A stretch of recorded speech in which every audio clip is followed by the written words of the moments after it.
Very good afternoon to everyone. Welcome to the fourth day of the International Web Lecture Series organized by Department of English, Undadana Mahavidyalaya. Today we have two very special guests, and we are lucky enough to have them with us to share their views on the topics they're supposed to speak on today. Aninda Shekhar Purokayastha, the Professor, Department of English, Kazi Nazrul University, Asansol, West Bengal. And Anindada will speak on province worldling literature, writing from the south. And the second speaker in the panel is Dr. Sharbani Banerjee, and she is an associate professor, Department of English, uh, Triveni Devi uh, Valotia College, that is the TDP College in short, in Raniganj, West Bengal. And she will be talking on carnivalesque elements in Jane Austen's Pride and Prejudice. Anindada has strictly told me not to read out a long bio note, though he has many things to his credit. So, as he wishes, I will only announce that he teaches at Kazi Nazrul University and co-edits Kairos, the Journal of Critical Symposium. So, without wasting much time, because Anindada has a meeting by 12:30, so I request our honorable speaker, Professor Aninda Shekhar Purokayastha, to deliver the lecture. Sir, please. Good afternoon, everyone, and thank you, Saurabh, for the invitation and for the opportunity to speak on this specific subject. As I told him that to keep in mind the audio quality, uh, it would be wise on my part to keep the camera off and use the audio mic itself just to open it for a second and to wave everyone and to say hello and good afternoon. I will now close it off and would move on to the audio system to continue for today's talk. Right at the outset, I need to clarify that this is not going to be a full-fledged academic talk. It is more of a kind of an informal engagement with the question of literary worldedness, or world literature, quote unquote, as they say. And I specifically keep in mind the students of the college and also students, my erstwhile friends in Kazi Nazrul University. I can see Shoikot and Antara and maybe others are also there. So really good to see them around. And as I said, that my sole objective here would be to address the students and to promote and encourage within them this provocative idea of problematizing the prevalent notion of world literature or literary world system, if I can say that. I will come back to the idea of the world system theory as theorized by Immanuel Wallerstein, who is very famous for conceptualizing this idea of the world system theory and how we can connect and engage with this idea of the world system with our practice and our theorization of literature, or world literature to be precise. Now, why do I direct this address to the students, as I said? The reason is that right from the honest days, I mean, I remember my own student times. We are flooded with European text. We all know that. The syllabi and the curriculum is already heavily tilted in favor of Euro-American text, which is understandable. And it is staple diet and staple item of discussion in the corridors of post-colonial theory, that we need to infuse the syllabi also with text from beyond Europe or beyond America. This is already old stuff. Everyone knows that. So nothing new in that sense. But I definitely keep that in mind. And while I keep that in mind that this is already well known, I would consciously re-engage with Deepesh Chakraborty's idea of provincializing Europe. And when I do that, I keep in mind the fact that when we talk about world literature, it is again deeply crowded with Euro-American texts. So I understand, and I would imagine that all of you will agree with me that the concept of world literature as it exists today is highly biased in favor of the first world text, if I can say that, Euro text, American text, or text from the first world, the developed world. Whereas the developing countries, the vast world of developing countries like South Asian countries, African countries, they do not have that kind of larger representation in the canons of world literature. Up to this also, this is quite well known, nothing new.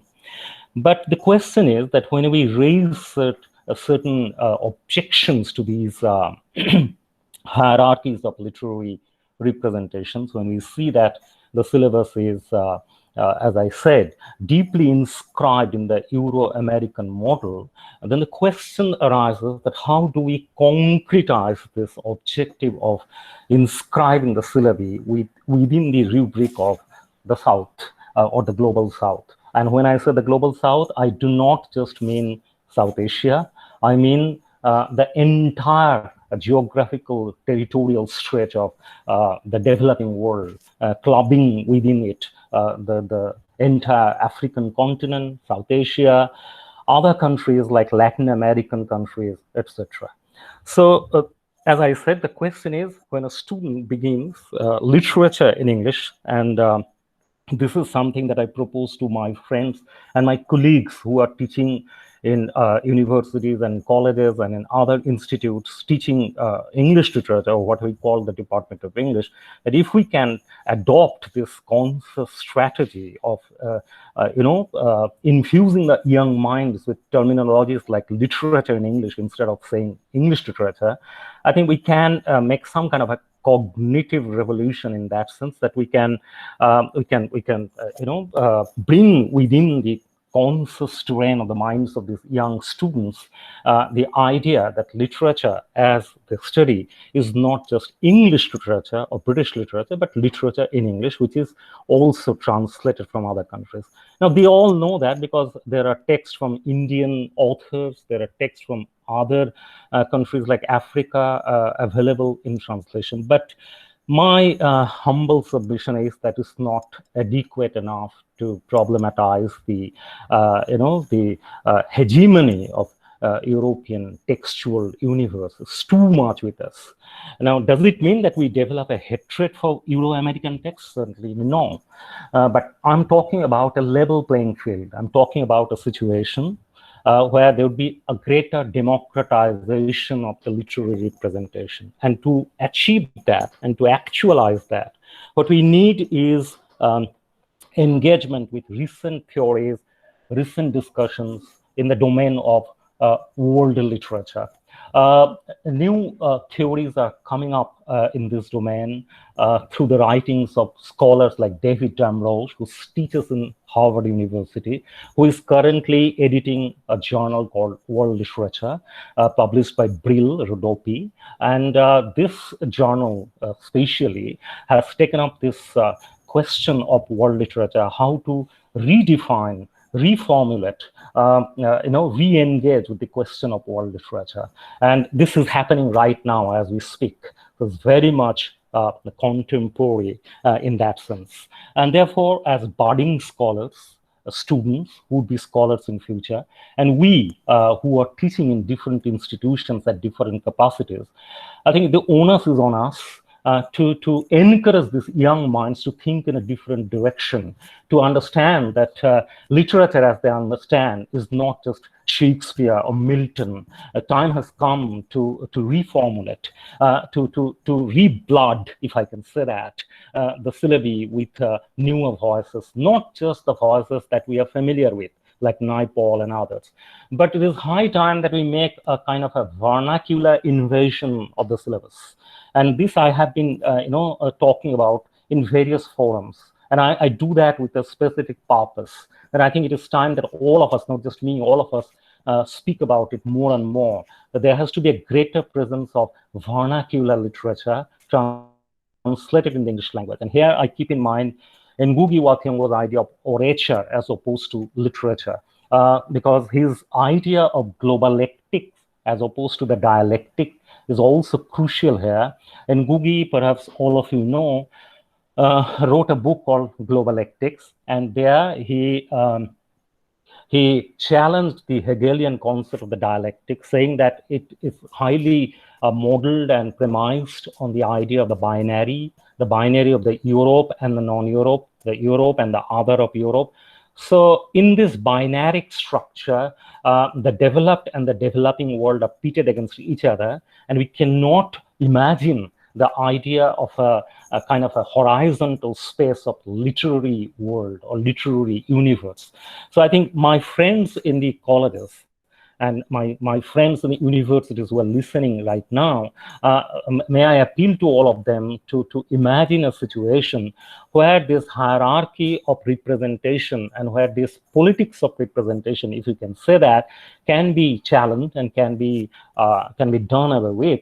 And we can do that by asserting on our end, from our end, more for local literature, local narratives. And I'm not saying that this we have to do just for the sake of doing it. No, there are great writers within our own culture. There are great writers within our own territorial boundaries, and not just within India. And when we say that, remember, I'm not talking about a nationalization of literature, certainly not. I'm talking about a transnationalization of literature in the true sense of the term. And what we mean by that we mean an actual practice of transcending the boundaries. And when I say transcending the boundaries, it means the linguistic boundary, the cultural boundary, the state boundary, the national boundary, etc., and the economic boundary. Now, as my time is limited, I would specifically refer to one particular book, and I again keep in mind my students here, my friends in the classes. Pascal Casanova, as a French literary theorist and a great writer and a great theorist on the world literature.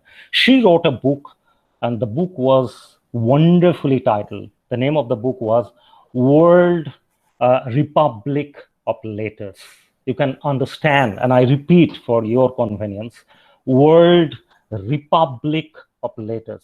All of you are familiar with the term republic. We are living in a democratic country, and India is supposed to be a republic. And in a republic, we practice and we believe in democracy of action, democracy of theories, democracies of practices. And that is where the idea of the republic comes in, because in a republic, each and everyone are empowered to articulate his or her own voices. And keeping that in mind, we understand that the idea of the republic is opposed to the idea of the hierarchy or the idea of the hegemonic. So far, we understand and we all know through the writings of the post-colonial theorists that the world literary system, as Wallstein has said, is heavily biased in favor of Europe, as we said.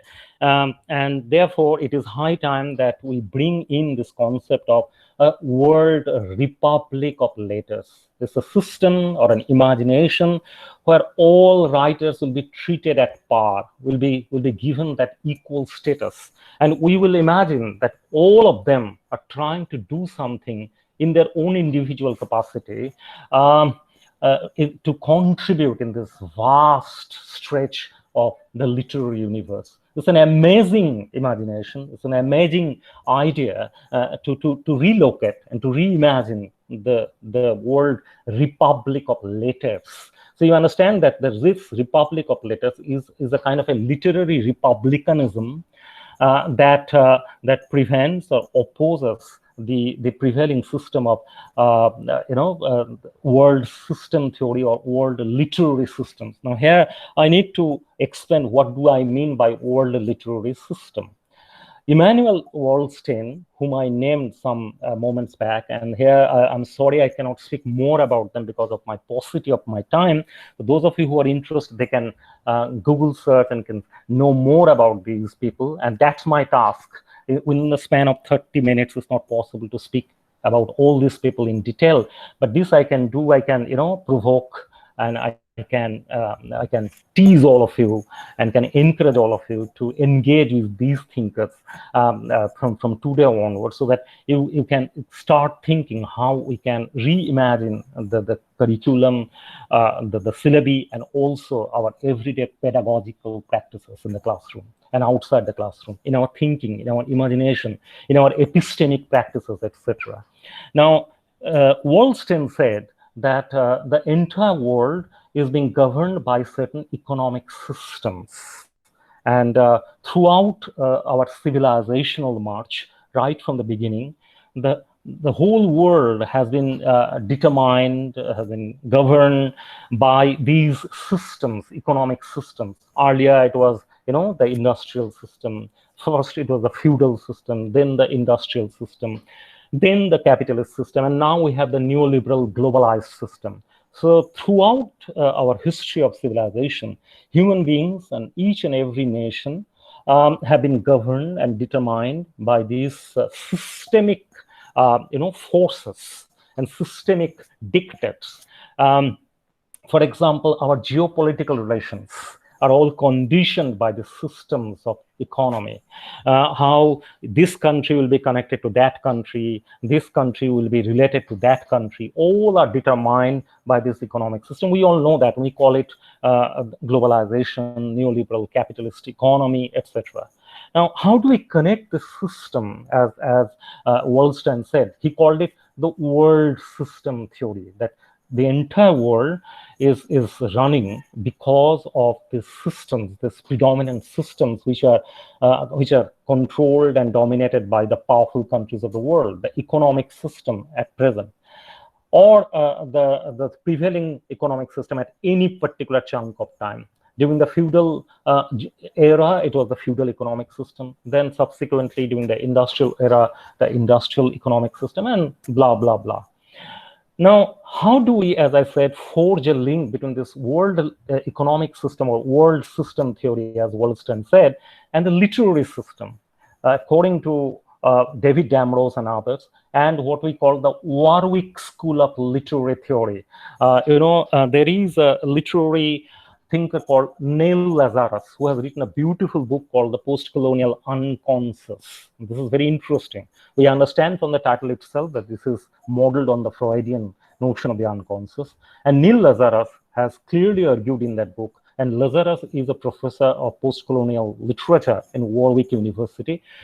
Together with him and Pablo Upamanyu Mukherjee and others, Benita Perry is another important member. They formed the Warwick School of Literary Theory. And they have argued that Wollstonecraft's world system theory can be applied in the domain of literature as well, as the entire world and everything in this world are being governed by the economic model and the economic system. Similarly, in the domain of literature too, we are guided by and controlled by this system or world literary system. And in that system, Europe and America, European thinkers, American thinkers, European writers, American writers, European texts, whatever they do becomes news. Whereas, we do not know about our own writers. For example, I bet that many of us who are present here do not know perhaps the name of the writer who wrote this beautiful essay called Likhone Ki Ghote.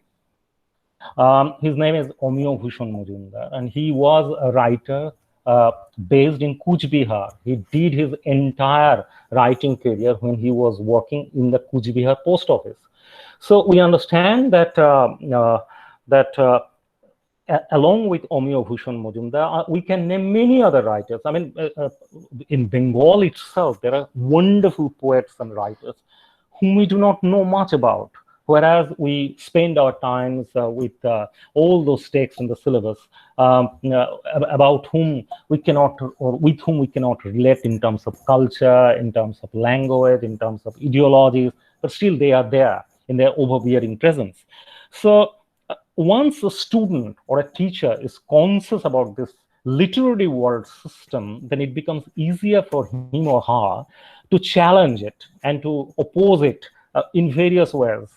In policy formation, in terms of bringing in new text in the syllabus, or as I said, during their pedagogic exercise, when they teach or when they learn, this teaching learning process can also enrich, can also be benefited by this by this cultivation of these ideas, that how we can bring in local ideas, local narratives. And we can actualize Casanova's idea of world republic of letters, and how we can bring in orature, as Ngugi said, and can stop the predominance and hegemonic presence of literature, because literature is heavily elite in that sense, as opposed to orature of the local narratives, the tribal songs, the narratives, mythologies, and other things.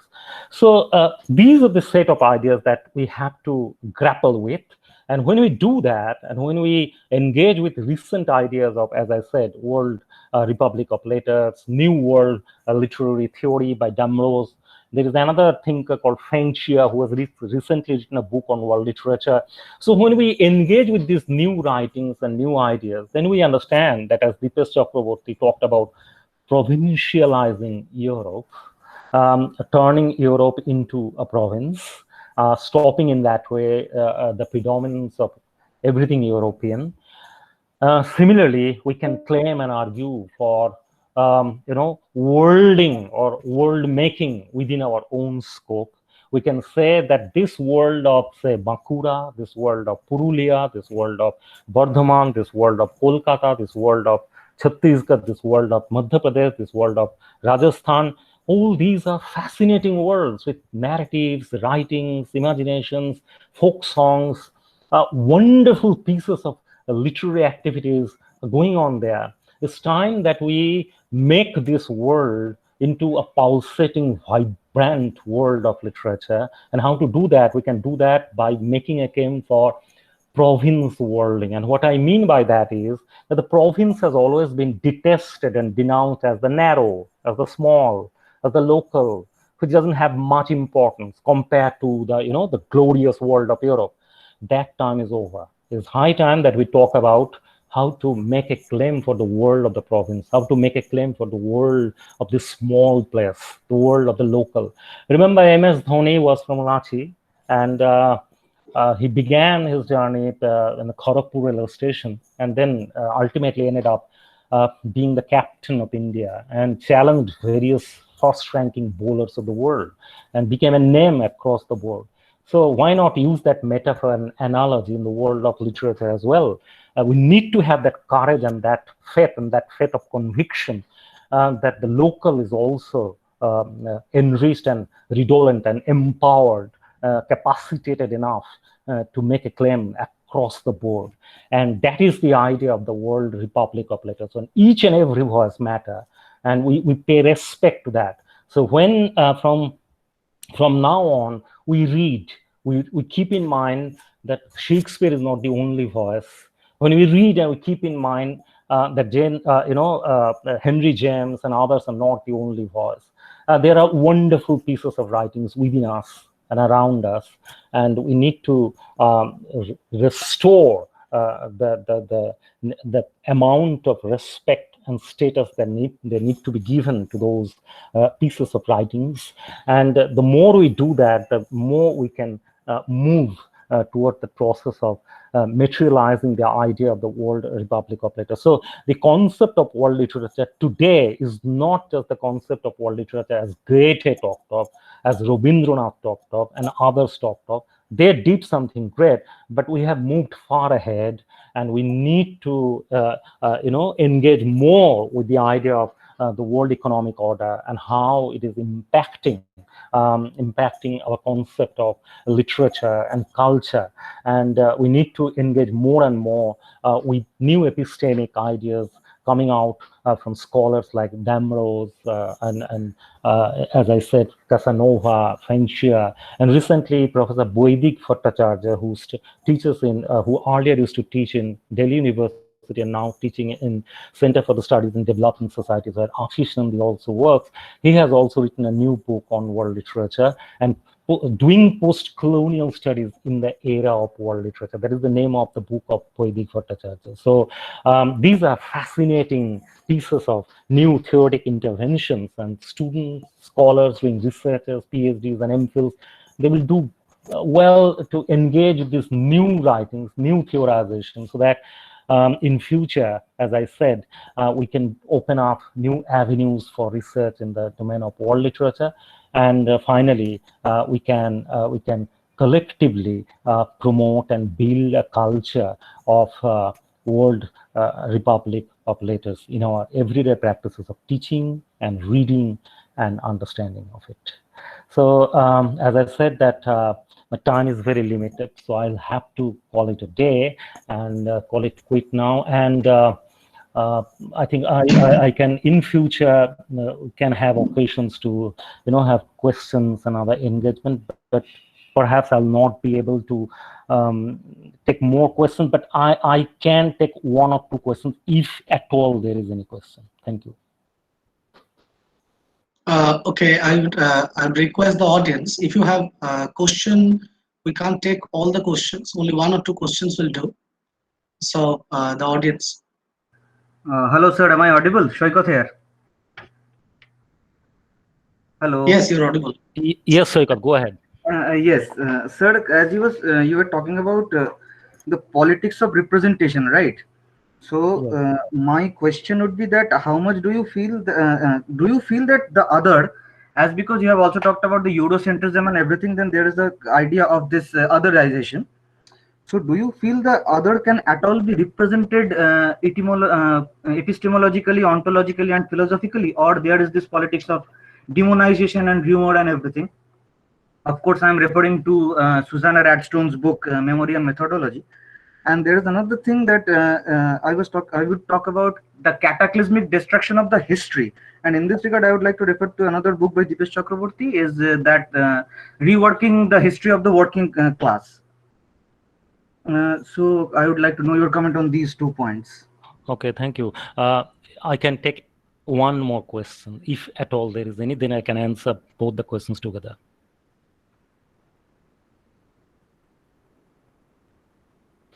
Okay, fine. So I think the answer to the question of Shoykot is would be very simple on my part, Shoykot. No one is going to come and solve this for us. The onus is on us, and there is no magic. Remember, I said right at the outset that whatever I said today is nothing new. Knowingly I did that because I wanted to just bring in the discussion table new ideas emerging today on the concept of world literature. We all know about the idea of world literature. We all know about the idea of Eurocentrism. That is quite old stuff, as I said in the beginning. But currently, what is being written on that? Are we engaging with it? Are we on board with that? That's my point. And having said that, your question, as I said, that is it at all possible? The answer is that we have to think of it, and we have to, fashion out the answers for that. And as I repeatedly said, that this is possible only in our everyday exercise of engaging more with local thinkers, more with local writings, narratives. I mean, we have to situate ourselves within our own location. Only then we can answer the world in a better way. But are we doing that? Do we do that? That's the question. We can say a lot about those European writers, but are we at all practicing in our everyday exercise with our engagement with those? I mean, is there any conference on Bengali poetry today? That would be, we all imagine that would be organized by the Department of Bengali. And then we ask the question that who is going to solve the problem? Is the other going to be represented? The onus is, the responsibility is on us. Why are we expecting the Department of Bengali only? And why are we expecting, for example, I talked about the economic system. Do you perhaps many of you know that in Sanskrit there is a play called Mudra Rakhosh. I think this is a great play, and that we can talk of when we are talking about capitalism, we're talking about neoliberal capital. Why don't we bring in, as students of literature, this book, Mudra Rakhosh, and can see what the play talks about, and how beautifully Mudra has been compared with the Rakshasa, and how the demon and demonization of the space of capital can be discussed from a literary perspective in that way. So my point and my argument is this. I just wanted to provoke the students. I just wanted to problematize the whole practice of teaching and learning as we do in the everyday level. And my answer to your question would be that erasure of history obliteration of history, representation of the other. It all depends on us. There is no magic. We have to do it ourselves in our research, in our teaching, in our reading. That's all. Thank you, sir. Okay, Saurabh then. So I think it's done. So thank you. Yes, sir. Okay. Thank you, Anindada, for your illuminating lecture.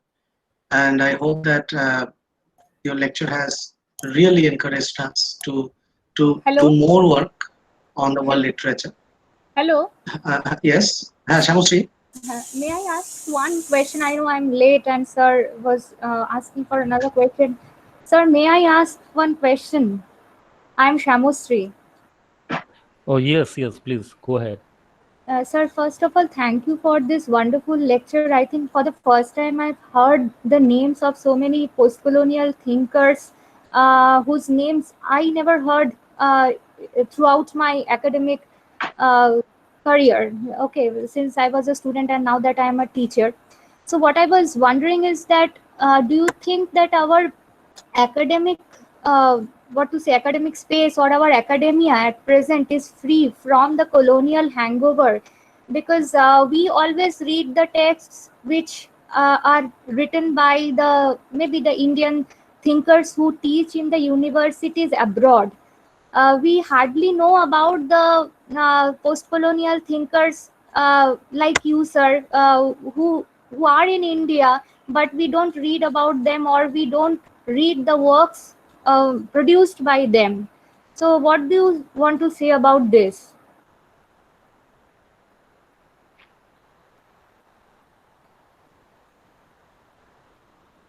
Thank you, Samosri, for the question. But then, the answer would be the same again in that way. And I am quite notorious, and perhaps Saurabh has got an idea of it through his conversation with me in the last couple of days. That I'm quite notorious when it comes to practices like organizing seminars and webinars. I have specific arguments for these kind of exercises. I believe that most of the times our seminars and webinars end up becoming talk festivals, and we just engage with all these things full of sound and fury, signifying ultimately nothing. Yes, But the sir. best way to deal with such forums, we can do wonders. I am fully convinced that if all of us collectively work, and here I also want to drive away the hierarchies that exist in the world of academia, universities, colleges, this rank, that rank. These are all roadblocks that are there, that ultimately helps nothing and impedes in the world of actual academic exercise. So miles to go in that direction, but I think somewhere down the line somebody has to begin that. And my only hope is with young scholars like all of you, including Saurabh and all of you present here, the students specifically who are studying in colleges and and in universities. So they have to be with this, they have to be moving with these things in mind, that these forums are wonderful to put our heads together and to do something meaningful, to engage with new ideas, to engage with ideas which are doing the round, so that we can challenge prevailing notions about literature and about culture, literary representation. So as you said that these names are quite new. What is the reason for it? The reason is that we continued engaging with old stuff, and whenever we offer anything new, we are always met with two stereotypical reactions. Our students cannot do it. They are not that advanced. That is the first reaction that we meet with. And the other one is that these are highly theoretical and highly difficult for many, and abstract in that sense. Whereas the basic premise of theory is that it is stemming out from life itself. Uh, uh, uh, I mean, Edward Said is nothing but deeply political when he wrote Orientalism. And Ngugi wa Thiong'o spent his days in jail. He wrote his first novel in the toilet paper.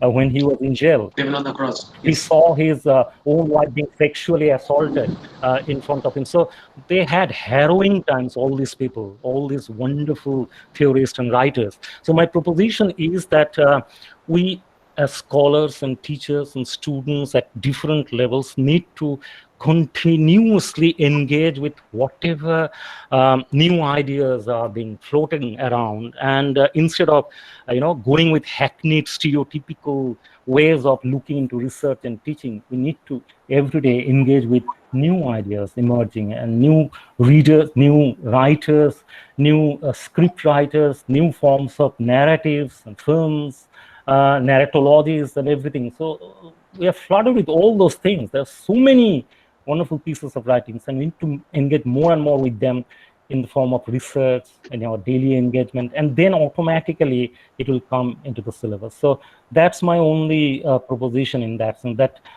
we need to capitalize these kind of forums more and more, so that we can bring on the table, in the discussion table, new ideas, and that can be implemented in policy making. Thank you. Thank you, sir. Thank you all, Indra, once again. Thank you. For your beautiful talk, and I hope that, Yeah. like me, the audience is also quite illuminated and encouraged to take resort to the new emerging theories, and the and especially the regional literatures. And I understand, of course, and I hope that all the audience is also encouraged in it. Thank you very much. If I can just add here, Saurabh, because you referred to regional literature. When I say province worldling, I'm not actually talking about regional literature. What I'm suggesting is, or hinting at, is that the province has been, as I said, denounced, detested, neglected, or looked down upon as something which is not capacitated enough or eligible enough to register their voices. So that has to go. And when I say province, I'm not suggesting just, as I said, Purulia or Bankura or Bardhaman or Malda. I'm meaning that the whole South Asian region is viewed as some kind of a sweeping generalized province, a block, a territorial block, which is not eligible to write, to make their presence felt. So that has to go. So when I say province worlded or province worlding, I'm making a claim of representing the underrepresented, not just in terms of a territorial border, but also in terms of linguistic border, cultural border, and geographical border, definitely, but representing the underrepresented. That's the basic point, and that, as I said, is connected to Dipesh Babu's idea of provincializing Europe. So if we provincialize Europe, then we actually are making a claim for province worlding, that if the supremacy of Europe is gone, then all the other provinces are equal and at par with Europe. That's the point. So when we say that, then world literature doesn't mean the Euro-American literature. It has to be, as Casanova said, the republic, world republic of letters. And by the way, for the sake of everyone, Casanova also used a term called international literary criticism. These are fascinating ideas, international literary criticism, that when we adopt literary critical tools and we appreciate different literary works, we had certain, set rules and regulations. Either we use the new critical tools, the Marxian tools, or this tool or that tool, which are already well known. But can we adopt newer methodologies? And where Ngugi's idea of orature comes quite useful. And there are many other new ideas coming out. And as I said, that Damrose's idea of world making, which is now doing the round. Damrose, opened a new department of world literature studies in Harvard University, and he's still there at present. He's teaching there, and they often organize seminars, and this is for young scholars who are listening. They often organize conferences and seminars in that department of Harvard University. And even if you cannot go and participate there, at least you can keep in touch with these forums so that you know in which direction literary research is moving forward. So with that note, and thank you again. And I can see Shorbanidhi there. So good afternoon, Shorbanidhi. And I'm sorry I will not be able to listen to you, so my apologies. But with my best wishes, and Thank you so much. and thank you for thank you. Goodbye. It's Thank you. always Thank you. a Goodbye, pleasure Anindya. to listen to you, Anindo. But you came Thank in you. early today. Anindo, Yeah. Yes. Thank you, Shorbanidhi. Yes, Saurabh. Okay, Anindya. Goodbye. Goodbye. Thank you. Okay. Thank you very Yeah. much. Thank you Bye. very much. See you Bye. later. Bye. Uh, okay, so after the Parthuda, do you want to? Yes, Parthuda. You're audible. Go ahead, Parthuda. Hello.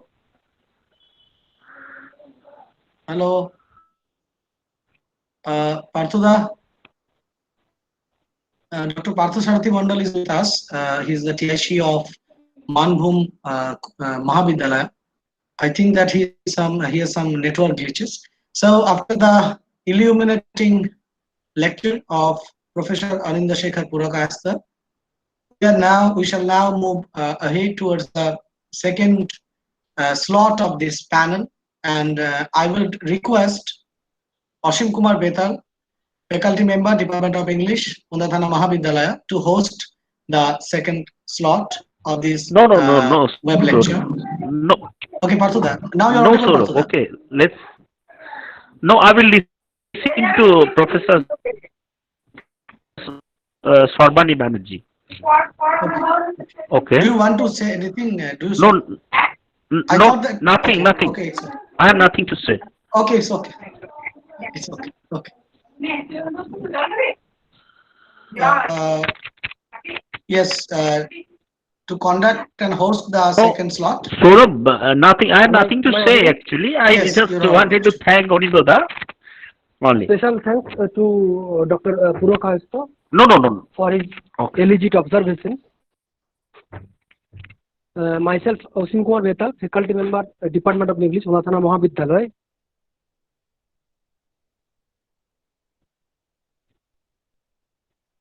Okay. And It's PhD research scholar, LNMU, Darbhanga, Bihar. I again thank you all for being in this virtual platform. I also acknowledge the presence of our honorable second speaker, Dr. Sarbani Banerjee. Sharbani Banerjee. Sarbani Banerjee. Sorry. Sarbani Banerjee. Dr. Sarbani Banerjee, Associate Professor, Department of English, working at the Department of English, UG and PG, Sribini Devi Bhalotia College, Raniganj. She has awarded with PhD. She was awarded with PhD in English Literature, Badon University, 2004. Topic: Study of Lawrence Durrell's The Alexander Quartet. Dr. Banerjee, who has published widely and has been invited to numerous conferences in India, as also in the France, the United States, America, and abroad also. Her academic interests include post-colonial studies, feminine studies, gender studies, Indian English literature, modern and post-modern literature. Now she is going to address us with his topic, and her topic is carnivorous elements in Jane Austen's Pride and Prejudice. Dr. Sarbani Banerjee, please address us with your illuminating observations. Please, Dr. Thank Banerjee. you very much, Professor. It is indeed a great honor to be invited. I would take this opportunity to thank Undathana Mahavidyalaya for inviting me, and I will if this talk is not interesting, I will blame Shourab for it, because he practically collared me in here at the very last moment with no time for preparation. So I seek your apologies right at the beginning. I have chosen a topic which would be useful. I think there are some sounds somewhere disturbing. Um, I would take this opportunity to introduce just a new aspect on a very old novel, Pride and Prejudice, which I'm sure that Shourab assured me that semester 4 and semester 6 students are already familiar with. And most of us who are of the teaching fraternity, we have grown up reading Pride and Prejudice.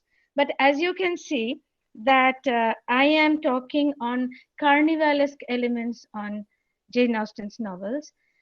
Carnival as a concept, and I'm going to again speak this on behalf of the students. Carnivalesque elements in Jane Austen is important because Jane Austen has been misunderstood in many aspects as a very linear, a very a Victorian, pro-authoritarian writer who has never raised her pen. I'm not saying raised her finger. I said that she has not raised her pen for the causes of the nation at that time, or the causes of the world. Because remember, when she was born, the French Revolution was reigning in Europe. And yet, she is writing about the laid back family life of Victorian, neo Victorian England. So, before we come to Pride and Prejudice, Carnival has been very simply described as feasting before fasting. Carnival is a very popular and a very, enjoyable festival in Europe since the Middle Ages. And Carnival has been a kind of a festival before the Lent. 1 month of fasting was preceded by 2 or 3 days of feasting. But it was in our theoretician Bakhtin that carnival gained new proportions and new, identity. Bakhtin pointed out to us that carnival disseminated the unofficial culture of society and life and represented an overturning of the dominant authority. Now, very simply, what does that mean? Carnival is the time when all the, hierarchies of class, rank, position, everything could be overturned and subserved. The ordinary could make fun of the rich. The rich were disseminated. Their position was, broken down at least for those 2, 3 days. The people who were subjugated under authoritarian rule, they could feel free. I often, this is also for my students here who are listening in, I also equate this carnivalesque element in Europe to the, color of festival in India, Holi, Dol. Holi was a time right from the Middle Ages, if we can say that it was propounded and brought about by Lord Krishna, but it was the time when in India the class structure was broken, at least for 1 or 2 days. You could put in color to everybody. The untouchable could touch the touchable, and the high could be, brought down to the level of the low. That was one day when Satyajit Ray's word, Dhore Maro Tan Raja Habe Khan Khan, can become a kind of a corollary and a parallel only for one day. So carnival was one such occasion. That was the time when society rules were broken and everyone became free and real. Bakhtin, when he talks about dialogism, he inevitably culminates in the carnivalesque, which opened up new hermeneutic possibilities. Why? Because Bakhtin himself, having lived under an authoritarian restrictive order, felt that the carnival could be the only mode of restriction under tyranny. And what was the carnival's main weapon? When the sword failed, when even the pen failed, it was laughter that was the strongest and strictest, weapon against an authoritarian society. So carnivalization, it overcomes and overturn social hierarchies and literary cultures with what? With comedy and with humor.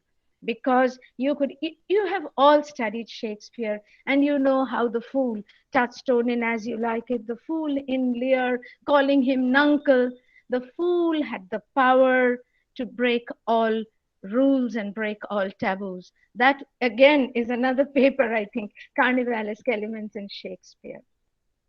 Now, before I come to Jane Austen and her Pride and Prejudice, I will not waste my time discussing the story because all of you know the story. We will come directly to what Jane Austen attempted in her writings. You know, Jane Austen has written major 6 novels, and all of them were kind of laid back description of the country life when the world wars had not disturbed the British complacency, when world wars had not come to point out and show England in its eyes that it was not the best. So Austen was writing at a time when British predominance, British colonization, British trade, British commerce was the best. And yet, if we can read her novels between the lines, if we can trace the shadow behind her, description of ordinary life and ordinary sagas, we will be able to catch the criticism that she's venting out at society. And this has been corroborated not by just modern critics like Sandra Gilbert and Susan Goober, but even E.M. Forster in 1923, he writes that when he read Austen, he read it with his mouth open and mind closed because he was so awestruck.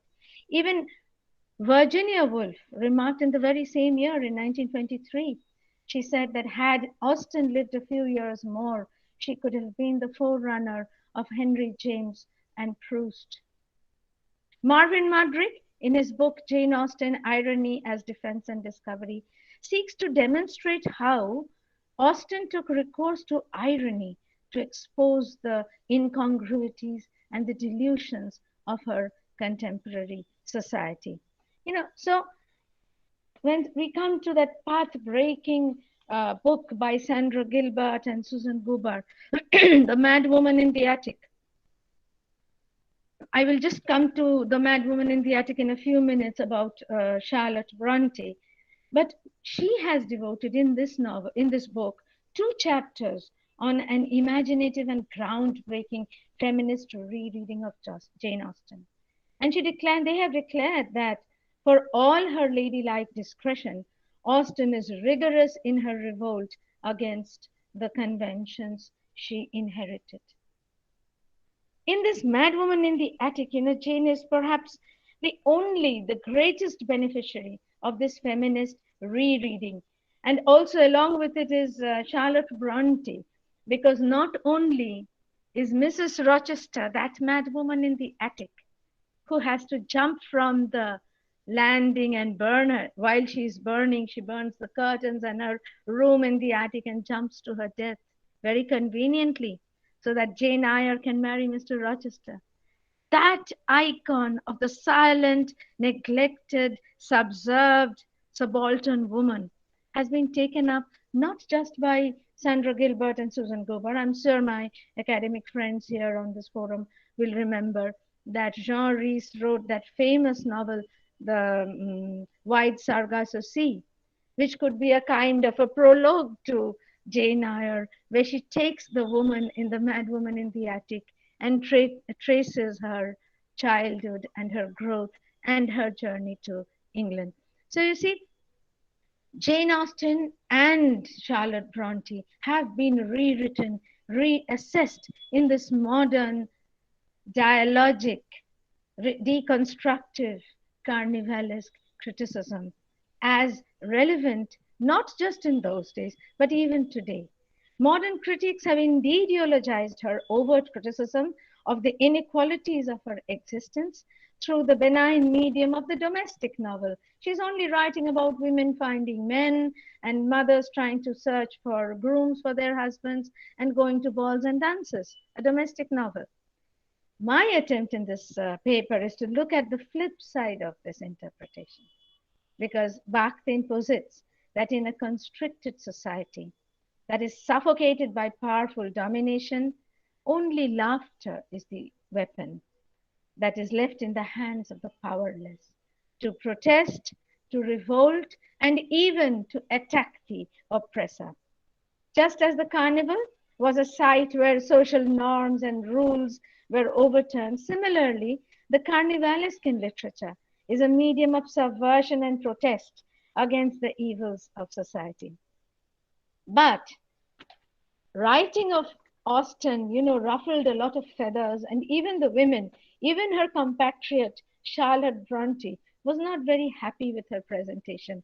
And she writes in a letter to G.H. Lewis, she says that Pride and Prejudice was an accurate portrait of a commonplace face, carefully cultivated garden with neat borders and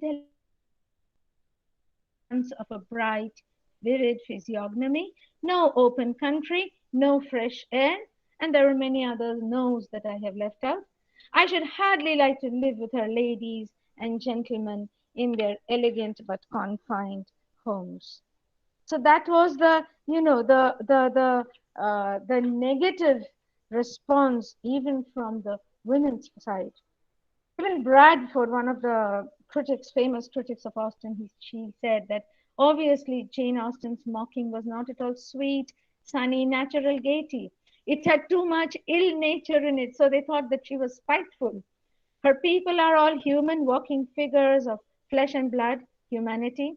But like all true human beings, they have good and evil both. And her vision usually turns towards the evil, the foolish, and the ridiculous.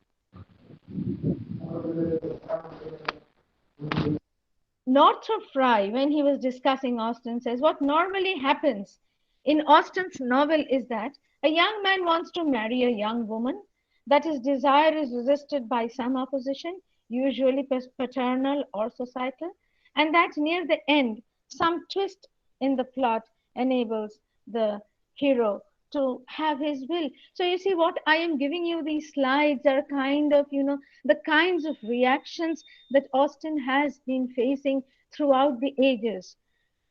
Frederick Harrison wrote to Thomas Hardy, a fellow novelist, in 1913. Remember that Austen was dead by 1817.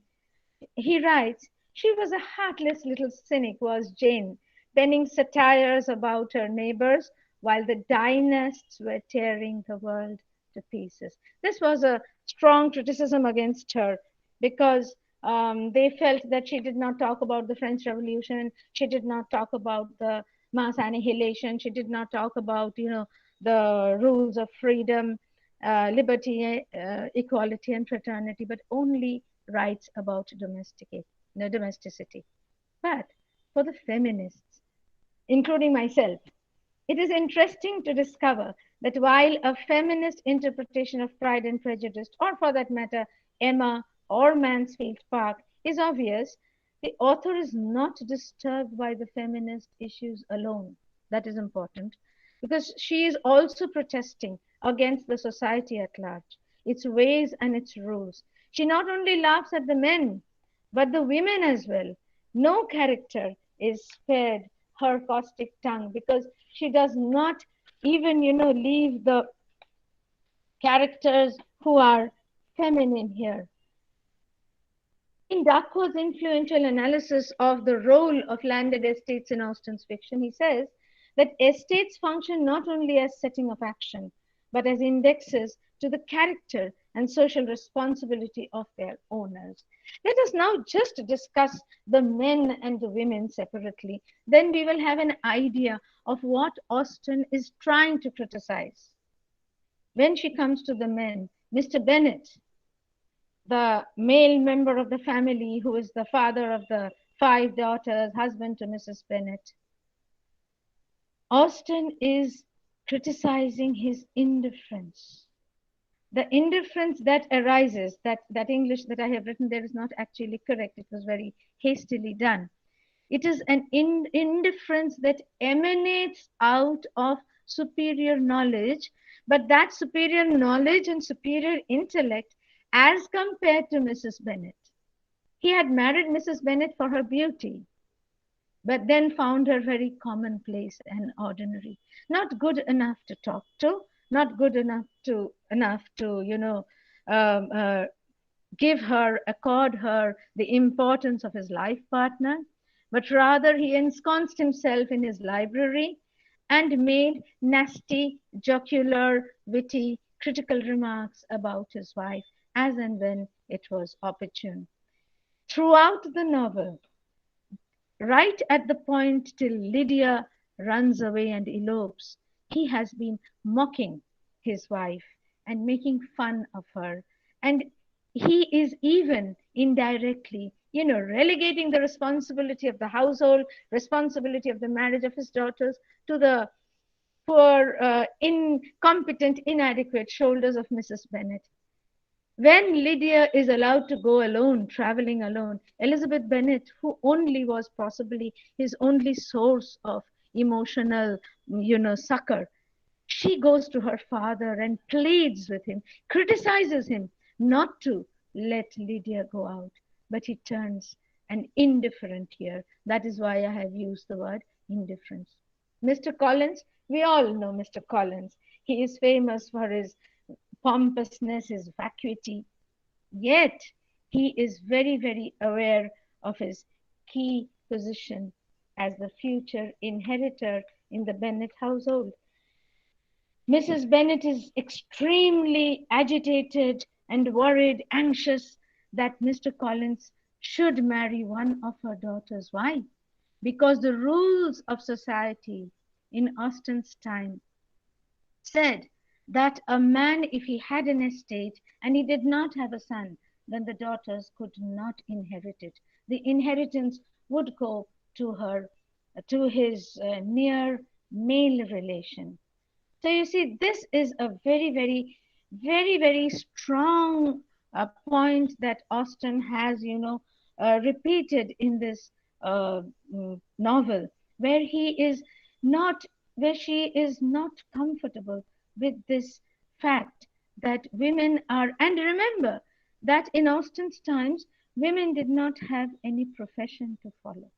When we go to Jane Eyre, we see that Jane Eyre could only be the governess. That also was, sort of as a kind of a very lowly task, just a little better than the maid and the servant. So women of education or women of society could not have an occupation. They could not inherit their father's property or their husband's property if she could not produce a son. She would have to depend upon marriage in order to get her future settled. That is why the famous beginning line in the novel, the beginning sentence in Pride and Prejudice, that a man of good, what was that famous line? That man of good estate must be in need, in want of a wife. I like to say that it is exactly the opposite, that a woman who is dowerless must be in search of a well-to-do husband. And that is the attempt that Mr. Collins is so confident. Mr. Collins, he is completely aware of his position in the Bennet household. And he is, trying to get an accomplished and good wife. He is looking for beauty in the Bennet girls. He has intention of marrying one of them. He has come bride hunting, which was usual in society. But Austen, through Collins, is criticizing his clinical, almost pathological approach to the issue. The readers have a hearty laugh at Collins's expense when he shifts his choice without batting an eyelid upon hearing his first choice, the beautiful Jane, was about to be engaged to Bingley. He cannot accept Elizabeth's firm refusal by thinking that it is coquettishness, because he cannot imagine that anybody should ever deny him, because he is the future owner of the Bennet property. And when Elizabeth refuses, he takes sweet revenge by choosing Charlotte Lucas, the plain girl of the neighborhood. Then I come to Mr. Darcy. Mr. Darcy is he is the pride of the character, of the title of the novel, that he represents pride. What is he proud about? What personal, special accomplishments does he have? He is proud of his place. He's proud of his property. He's proud of his social position. But there is no personal accomplishment in any of those prides. And yet he chooses to look down upon the ordinary men, to laugh at them, to cynicize them, and even the manner in which he is proposing to Elizabeth is a kind of a battle which he has won, that he has, sort of warred with himself, and he has allowed himself to get down in society. Mr. Bingley, of course, represents the nouveau riche, the new rich man that represents the post-industrial revolution England, a new breed of young men who were rich, all of a sudden. But he represents weakness, a kind of Hamletian indecisiveness. He cannot decide. He loves Jane, yet he listens to Darcy and his sister's ministrations and leaves her in the lurch and goes away to London without thinking twice about the effect that his rejection might have. And then it is just a stroke of luck that Darcy changes, and Darcy allows Mr. Bingley to change. When we come to Wickham, I like to think of Wickham as the Edmund of Lear, just as Edmund was not happy with the benefactor role of his father. Similarly, Wickham represents lack of loyalty to the senior Mr. Darcy, who brought him up like a gentleman and allowed him enough education that he should have got a position in the army. He does his best first to run away with Darcy's sister, and then when that is not accomplished, he comes to disturb the Bennet household. When Elizabeth will not be prompted to run away with or to be in a romantic relationship with him, he takes the opportunity to run away with Lydia and does the most unmanly, act of all, when he actually plans to leave Lydia in the lurch, and a dishonest woman who has spent a few nights with a man and has been left in the lurch. If you have read Charles Dickens, you know what Steerforth did to little Agnes and how he paid with his life. Such was the seriousness of Wickham's action. It took Darcy and his changed persona to bring the matter to a respectable and acceptable solution. What I am trying to say is that Austen, through the male characters, she is not really being strongly feminist. And I'm famous for talking about feminism. Here, at least, I am not. What I am talking about is that she is showing how the society of her times, how the menfolk of her times all had feet of clay. Though they pretended to be superior, they were not. And it is true. How is she revealing these weaknesses? She is revealing them by mocking at them, by laughing at them. That is her only weapon. As I said, that this is not a feminist edict. She has not spared the women either. Mrs. Bennet, of course, is the famous example, and you all know that this Pride and Prejudice novel was, adapted into a play called I Have Five Daughters. And Margaret McNamara, the famous stage personality, has made Mrs. Bennet almost an iconic figure of laughter. But why are we laughing at Mrs. Bennet? Have we thought about it? She is an ordinary, commonplace woman, an unfortunate mother of 5 girls. She has no male child, and she is always afraid that upon the death or demise of Mr. Bennet, this estate will go to Mr. Collins. So she needs to see all her 5 daughters respectably married. Is that too much that a mother is asking? And if she is going, overboard with it, if she is acting as per her social upbringing, is that a crime? And why is Mr. Bennet also laughing at her when he married her, knowing her to be a woman of common upbringing? That is what even her sisters and sister's husband are shown to be, working commonplace couple, but who are educated and respectable. When she is discussing Jane, she is the least critical because she represents Jane as a beautiful, dignified, gentle girl, representative of, late romantic, new Victorian society, who is beautiful and who is respectable. She does not cheapen herself like her mother or like her younger sisters. She does not run to the town just to see the soldiers walking by so that she can bat her eyelids at them and catch a snare. She attracts Mr. Bingley for her beauty, and yet she is left in the lurch by Mr. Bingley. She has nothing to do but to, feel sorry for herself and to wallow in the sadness of rejection for which she knew no reason. Elizabeth, of course, is the second representative of the title. If Darcy represents pride, Elizabeth represents prejudice. This we all know, even my students know. They are preparing answers for that.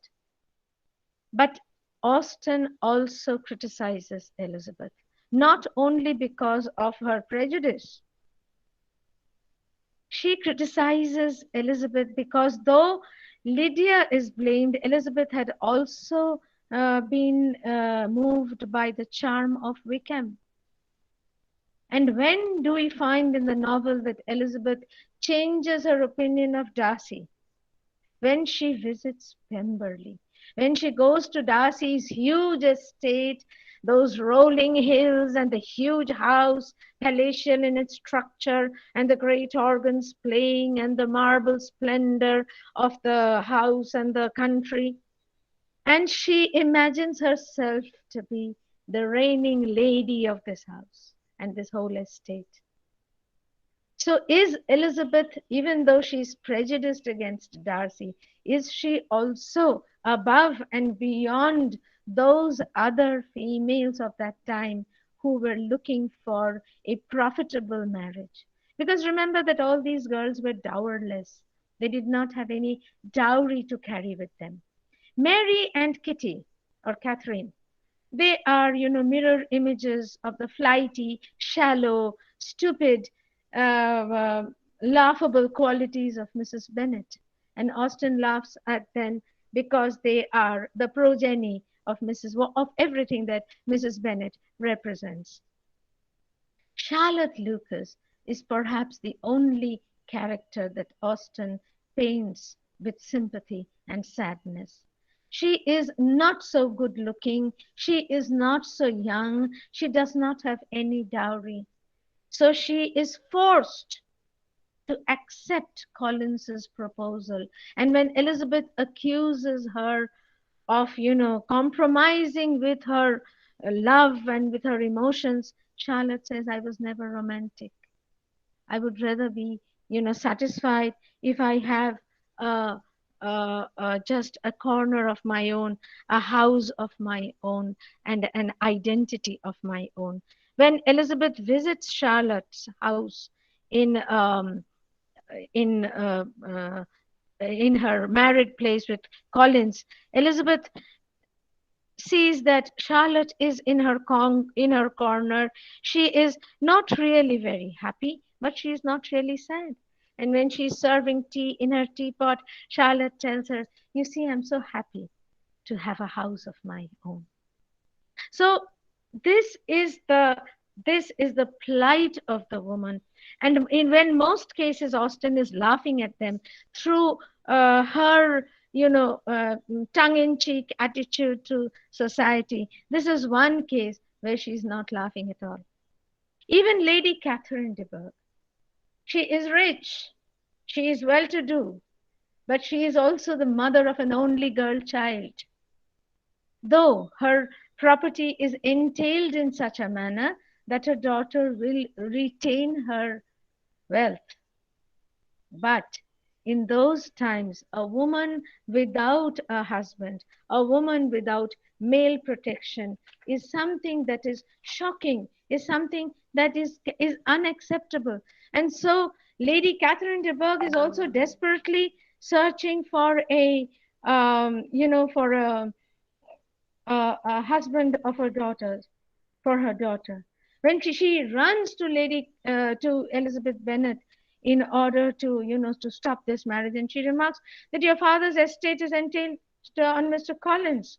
I think for your sake, I'm glad of it, but otherwise, I see no occasion for entailing estates from the female line. So Austen is pointing out that entailing estates to male members is not a happy and not a very praiseworthy thing to happen.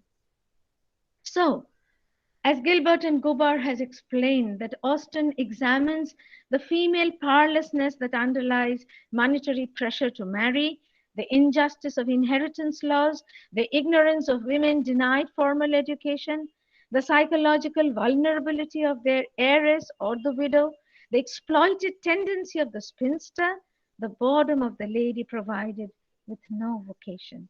And who knows it better than Jane Austen? Because she is one of those women who died a spinster at the age of 41, 42. Her life story, her biography will tell you that she was engaged twice, but she did not carry them over to marriage.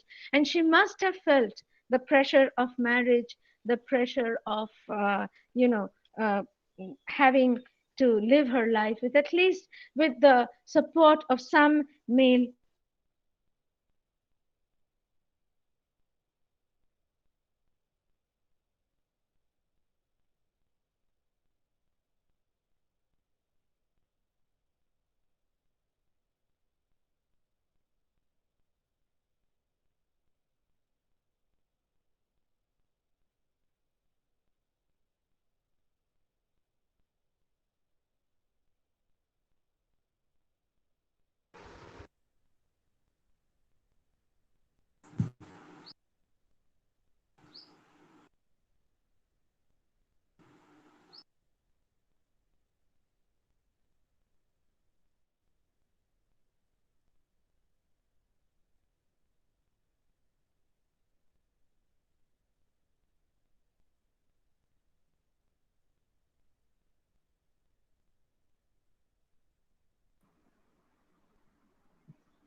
So I think there is some technical problem on Sharmanidhi's part. I'll request the audience to wait a few minutes so that she may join us again.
Okay, she's back. You have muted yourself. Shorbaliti, you have muted. Okay, it's okay. Yes. Sorry, I did not realize actually net is very bad because of the rains today. Um, I don't know where I had stopped, but I was just concluding. What I was trying to say is that with nothing in her arsenal except laughter, she utilizes it to attack all her realities and thereby justifies the carnivalesque tradition.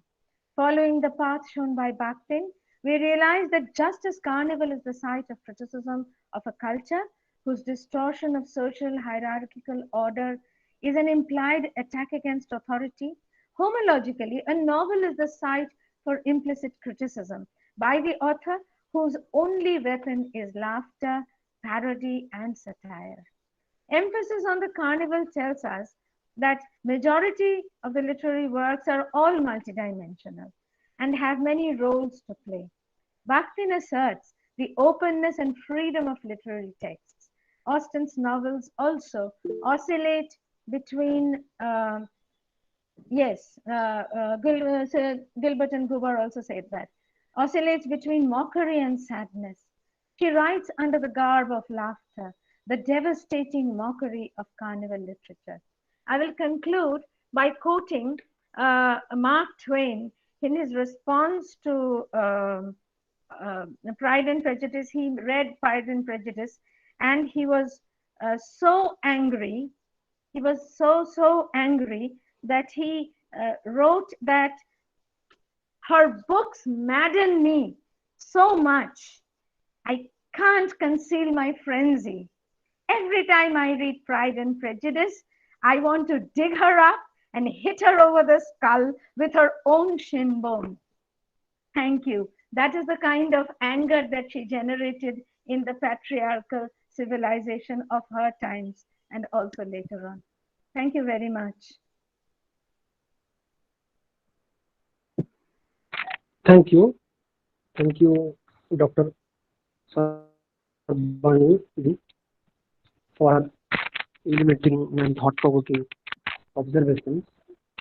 And she has observed so minutely carnival's elements in the novel Pride and Prejudice. You have made wonderful observations for us. As you earlier said that the students of the fourth sem under Bakuran University would be more benefited. I also think so. Thank you. But now the floor is open for interactive session. If anyone of you who wants to ask any questions or make any observations or add anything, please you can make a comment or add anything or ask any questions to Dr. Banerjee. Please. Yeah, hello. Hello. Hello, ma'am. Good afternoon. Yes, ma'am. Yes, ma'am. Good afternoon. Yeah, this is Good afternoon. Abhavya. Yeah. Yes. It was a wonderful lecture indeed. I just have one query in my mind, and I have jotted it down actually so that I can be as clear as possible.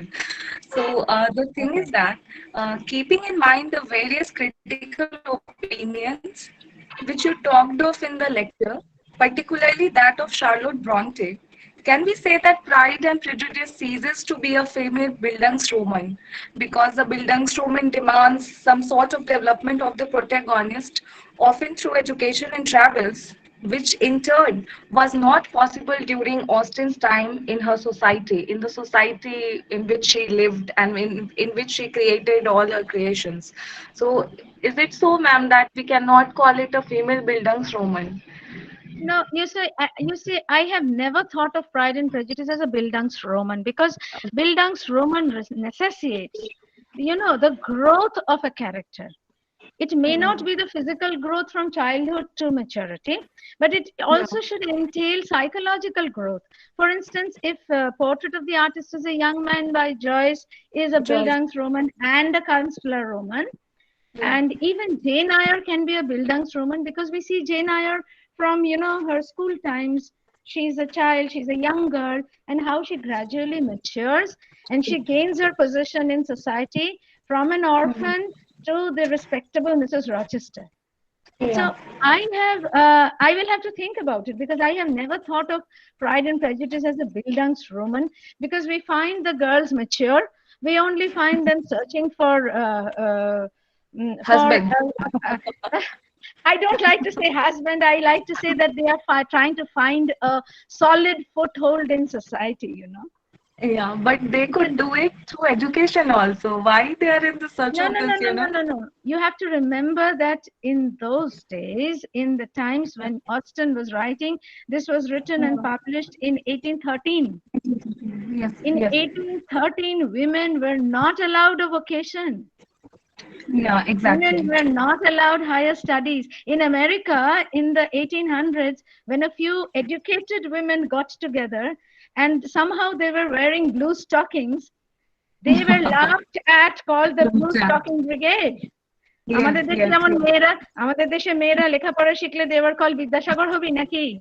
So in America they were called blue stockings. So education and profession was not an option. I mentioned this in my talk, that maybe being a Okay. governess, being a maid, or you had to marry and become rich, or you had to be an Cambridge, soldier. yeah. Exactly. I hope that Okay. answers your Okay. question. Yes, ma'am. I, Thank you. I, Thank you so I much. just want to mention one thing in this forum. I can see there are still 80 of you here. When I was in school, I studied in Loreto Convent, and I have 5 Okay. daughters was enacted. And my closest friend, I say my second soul, she's here today, Okay. listening in.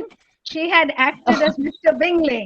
And so may I say that the inspiration of my talk here is sitting there smiling at me. And she is a strength in my life. And so whenever I talk of Bingley, I don't think of an English gentleman. I think of her with her mustache and her coat as she acted on stage. Okay, thank you. Now I'm Thank you. Thank you. I'm ready for the other questions if there are any. Okay, Shorbanidhi. Yes, while you are answering the first question that there is no development. One thing actually struck me. Uh, you can tell me whether I'm true or false. Actually, uh, there is a development, a psychological development that is taking place Definitely, in the definitely. characters of both Elizabeth and Mr. Darcy, because at the end of towards the end of the novel, Elizabeth and Darcy both overcome their psychological constraints. For example, Absolutely. Absolutely. I yes, agree with you completely. I was about to tell her that you yes, see, if there is no psychological growth, if there is no psychological change, it need not be growth. It can also be regression, you know, a kind of a Macbethian regression from Bellona's bridegroom to the deadly butcher. If there is no movement, psychological growth or movement, then a novel does not stand. A novel is not a novel. The importance, even you see, even in stream of consciousness novels, in the novels, magic realist novels like Salman Rushdie, even Salim Sinai, even Sofia Zenobia in Salman Rushdie's Same, they are transforming. Even they are, you know, emerging. I would like to, I can call Salman Rushdie's say Shame a Bildungsroman, because in Shame the birth of Sophia Zenobia, her upbringing, her marriage, her change into that, you know, that sort of that magic realist bestial character, almost a lioness in the forest who rejects all civilized norms. That is a Bildungsroman. But in Pride and Prejudice, of course, there is maturity. Of course, there is a growth. Of course, there is a change. But that is psychological. If we take the very, you know, the basic meaning or definition of a Bildungsroman, well, I have my doubts. I'm sure I am yes. always, we are always ready, you know, agree to disagree with each other because that No, is what yes. literature is all about. It's actually a Spanish genre, and obviously that has different elements. Absolutely. Because David Copperfield, if David Copperfield is a Bildungsroman and a Yes, Kunstler Roman, if portrait is a Bildungsroman and a Kanzlerroman, Consider. in the same vein, Pride and Prejudice does not really sort of match. That is what I think, of course.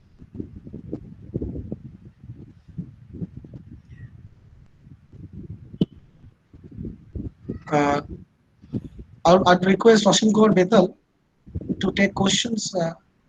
Request the audience to ask questions. Hello, you are actually muted probably. Yes, you are muted. Please unmute yourself.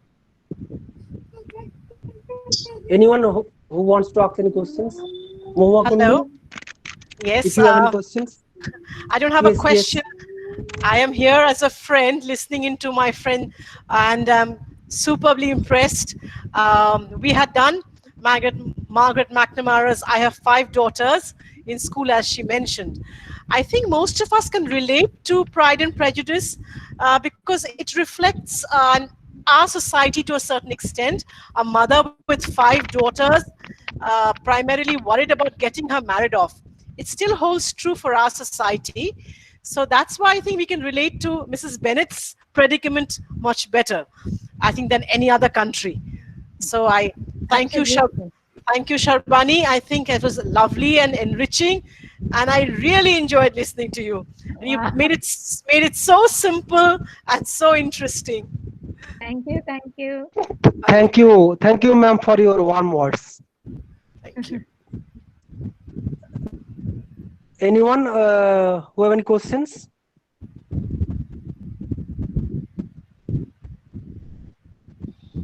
Hello. I think everybody wants their lunch now. Yes, ma'am. It's over the lunch time. Sir, I Uh, think NGM sir wants to say something. Sir, please. Okay, first of Dr. all, Sharbani ji, first of all, thank you for this illuminating lecture. We thoroughly enjoyed, as Nilanjana ji said also. We really enjoyed your lecture, and not only me, but my better half was also there to enjoy Thank the you. lecture. And And we both thank you for your enjoyed your social lecture, and yeah, thank you so much for whenever we get such chances of listening to you. That is really a feast. It's really a kind of feast to our eyes, and also something that we cherish and we really cherish for long. Anyway, what I would like to add here is that there is upheaval. If we say that on in carnivalesque, in the very concept of carnivalesque, we find some kind of upheaval. That means some kind of disorder that is accepted for a particular day or maybe for a particular period. So some kind of disorder accepted, disobeying the authority, yes, or rather disregarding the authority, and then asserting one's freedom, one's individuality. yes, Now, here in Pride and Prejudice, we find a number of characters doing that. That means bringing about or defying the authority, disobeying their authority, and asserting their individuality, their freedom. For example, Elizabeth herself does that, and so does Lydia, particularly. So these two characters particularly defy the authority if their parents are the authority. Then definitely, and again, if the social structure is the authority, they are definitely defying that authority.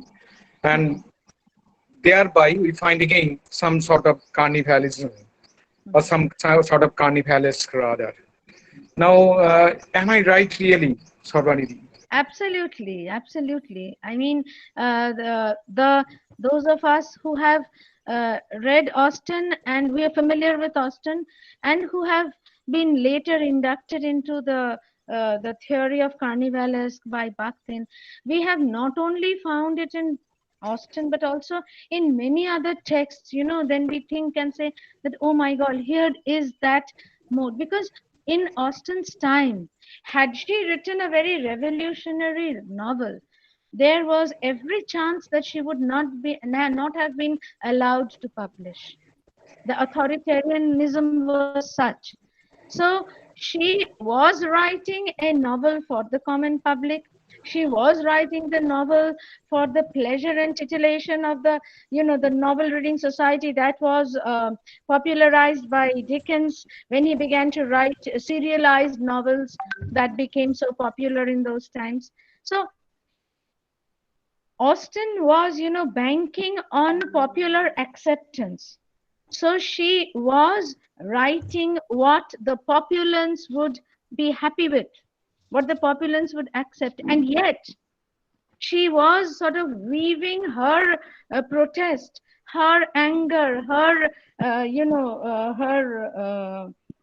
shall I say, negativity against, feelings of negativity against this supremely authoritarian regime through the laughter. Because you see, the comments of Charlotte Bronte that I showed in my PPT, the final comment by Mark Twain, that he won, he's so angry.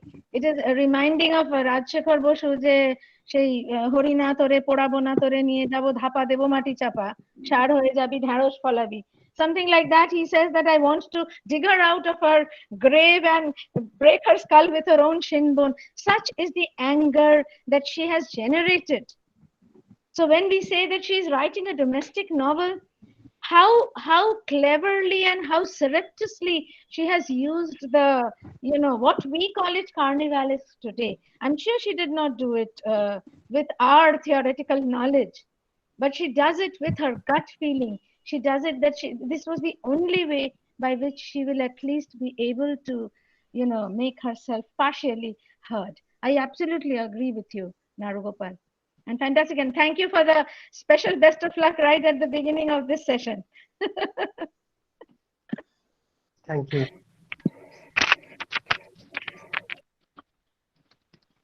Thank you, ma'am. Thank you, Dr. Mukherjee. Now I request to Dr.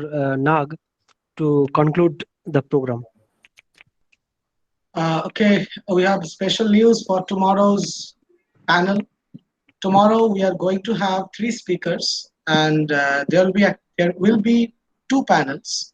The first panel will commence from 9:30, and Professor Amrit Sen will be lecturing on 18th century novel, and he has promised me that this lecture is going to be an asset.